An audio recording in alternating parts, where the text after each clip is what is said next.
ইমামতের কাজকে নিজের কাজ বানিয়ে নিয়েছি, মুসল্লিদেরকে দিন শিখাই, ইমামতি করি।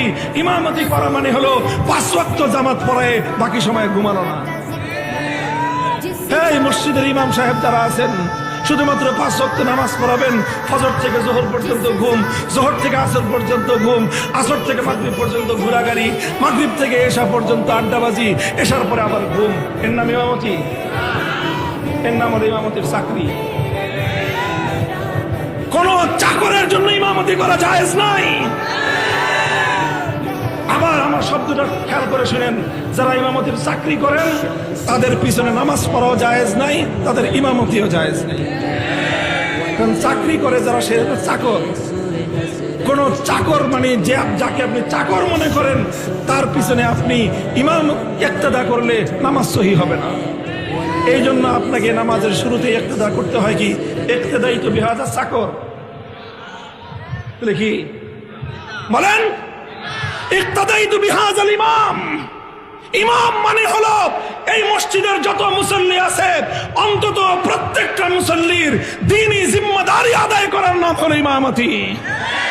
আপনার মুসল্লিদের কার দ্বীনি কি সমস্যা আছে, কার ঘরে দিনদারি নাই, কার সন্তান দিনদারির উপর আমল করে না, কার ঘরের মধ্যে মহিলারা দিনদারির উপর আমল করে না, এই সব দায়িত্ব পালন করার নাম হলো ইমামতি। আমি বলছি উলামায়ে কেরামের মধ্যে একদল, তারা ছাত্রদেরকে পড়ায়, তারা হয় মুআল্লিম, তারা হয় শিক্ষক। উলামায়ে উম্মতের মধ্যে একদল, তারা মসজিদগুলোকে সামাল দেয়, তারা অনেক সাধারণ মানুষকে দিন শেখায়, তারা হয় ইমাম। উম্মতের আরেক দল, তারা খানকাহ নিয়ে বসে যায়, উম্মতের আত্মশুদ্ধির কাজ করে। উম্মতের আরেক দল গাট্টি বসকা নিয়ে চিল্লার পর চিল্লা, সালের পর সাল লাগায়, জীবন চিল্লা লাগায় দেয়, উম্মতের ময়দানে দাওয়াত এবং তাবলীগের সহি মানহাজ কায়েম করার জন্য কাজ করে যায়। এই পর্যন্ত ভালো। হুজুর, হুজুর আপনারা মাদ্রাসায় পড়ান ভালো, মসজিদে ইমামতি করেন ভালো, খানকা চালান এটাও ভালো, তাবলীগ করেন এটাও ভালো।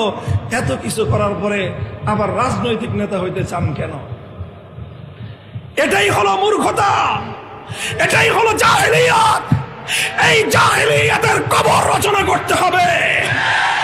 আজকের আমার এই জাহেলি সমাজের এই জাহেলিয়াতকে যদি আমি আর তুমি দূর করতে না পারি, খোদার কসম খেয়ে বলি, বিরাসতে নবুয়তের জিম্মাদারি আদায় হবে না।